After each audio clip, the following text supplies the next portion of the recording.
Dengarkanlah arti perumpamaan penabur itu. Kepada setiap orang yang mendengar firman tentang kerajaan surga, tetapi tidak mengertinya, datanglah si jahat dan merampasnya. Yang ditaburkan dalam hati orang itu. Itulah benih yang ditaburkan di pinggir pinggir jalan. jalan. Benih yang ditaburkan di tanah yang berbatu-batu ialah orang yang mendengar firman itu dan segera menerimanya dengan gembira. Tetapi ia tidak berakar dan bertahan sebentar. saja. Apabila datang penindasan atau penganiayaan, karena firman itu, orang itu pun segera murtad. Yang ditaburkan di tengah semak duri ialah orang yang mendengar firman itu, lalu kekhawatiran dunia ini dan tipu daya kekayaan menghimpit firman itu sehingga tidak berbuah. Yang ditaburkan di tanah yang baik ialah orang yang mendengar firman itu dan mengerti, dan karena itu ia berbuah. Ada yang 100 kali lipat, ada yang 60 kali lipat, ada yang 30 kali lipat. Amin. Puji Tuhan. Silakan duduk kembali, Bapak Ibu Saudara. Nah, Bapak Ibu Saudara, minggu lalu kita belajar tentang berbuah banyak bagi Tuhan, berbuah lebih banyak, yang kita ambil dari Yohanes, ya.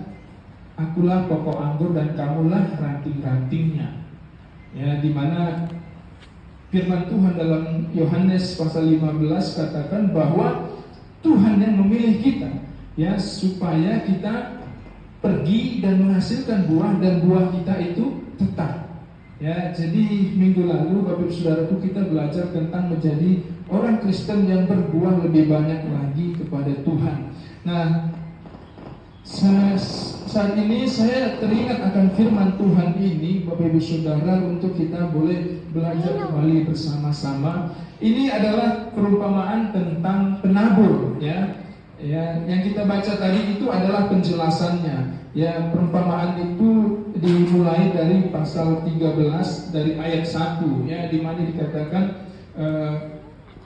ada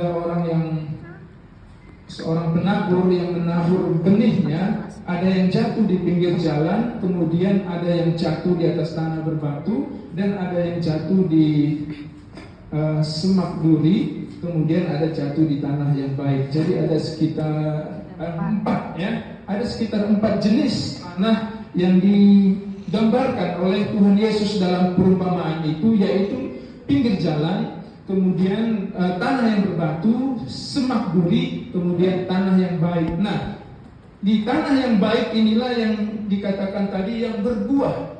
Firman itu, ya, benih itu bertumbuh dan berbuah, dan ada yang 100 kali lipat, ada yang 60 kali lipat, ada yang 30 kali lipat, ya.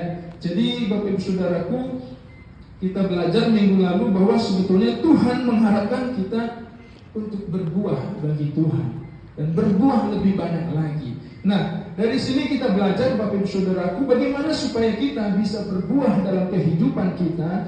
Tuhan ingatkan saya tentang perumpamaan ini, ya. Ternyata Bapak Ibu Saudaraku bahwa hati manusia itu gambarannya tadi seperti tempat benih itu tadi ditabur. Ada 4 jenis hati manusia, ya. Ada dari perumpamaan ini kita belajar 4 jenis hati manusia, yaitu hati yang ibarat pinggir jalan. Nah, ada juga tanah yang berbatu, ada yang semak duri, dan tanah yang baik. Nah, saya berdoa dan saya percaya bahwa kita semua memiliki hati bagaikan tanah yang baik. Amin. Ya, hati yang tanahnya baik, ya, sehingga firman itu kita dengar, kita mengerti, kita lakukan, dan dikatakan berbuah dalam kehidupan kita. Jadi Bapak Saudaraku, kita belajar tema yang saya sampaikan hari ini adalah jenis-jenis tanah hati. Berdasarkan perumpamaan ini, Bapak Ibu Saudara, ada banyak jenis tanah hati kita, ya. Benih itu adalah firman Tuhan, ya. Penaburnya itu, kalau pada waktu itu adalah Tuhan Yesus, sekarang ini mungkin hamba-hamba Tuhan atau siapapun yang menyampaikan firman Tuhan, ya, dan benih firman Tuhan. Jadi, Bapak Ibu Saudaraku, bahwa ternyata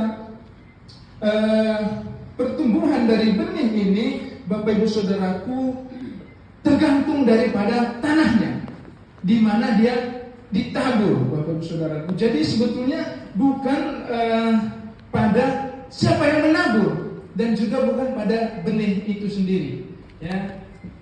Jadi bukan kalau pendeta Adi yang menyampaikan firman, maka saya tidak diberkati, atau firman itu tidak bisa berbuah dalam hidup saya. Tetapi kalau pendeta si B yang menyampaikan firman, firman itu kok aku bisa bertumbuh di dalamnya, gitu ya.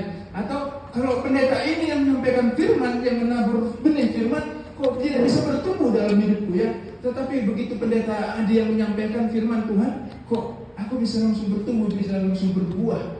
Nah, tapi Bapak Saudaraku, sebetulnya dari perumpamaan ini Yesus menggambarkan bahwa pertumbuhan dari benih firman Tuhan itu dalam hidup seseorang sesungguhnya bukan tergantung pada siapa yang menyampaikan, bahkan juga bukan tergantung benih itu. Benih itu udah jelas, firman Tuhan berkuasa, udah jelas. Siapa yang menyampaikan pun juga sebetulnya bukan ukuran untuk kita akan bertumbuh atau tidak.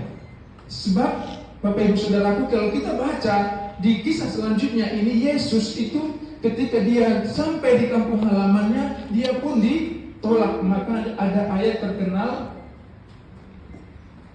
seorang nabi di mana-mana dihargai kecuali di kampung halamannya sendiri. Itu berasal dari cerita di mana waktu Yesus di kampung halamannya, firman Tuhan katakan orang-orang tidak percaya sehingga dia tidak bisa berbuat banyak di sana. Bapak Ibu Saudara, bayangkan bahwa di luar kampungnya, Yesus di Kana dia mengubah air menjadi anggur. Di tempat lain Yesus menyembuhkan yang lumpuh. Di tempat lain lagi, Bapak Ibu Saudaraku, Yesus mengusir roh jahat. Di tempat lain lagi dia melahirkan yang kusta. Di tempat lain lagi dia menghidupkan orang mati. Tapi Bapak Saudaraku, firman Tuhan catat bahwa di kampung halamannya tidak banyak diperbuatnya karena ketidakpercayaan mereka. Jadi Bapak Saudaraku, ingat ya, bukan karena Yesus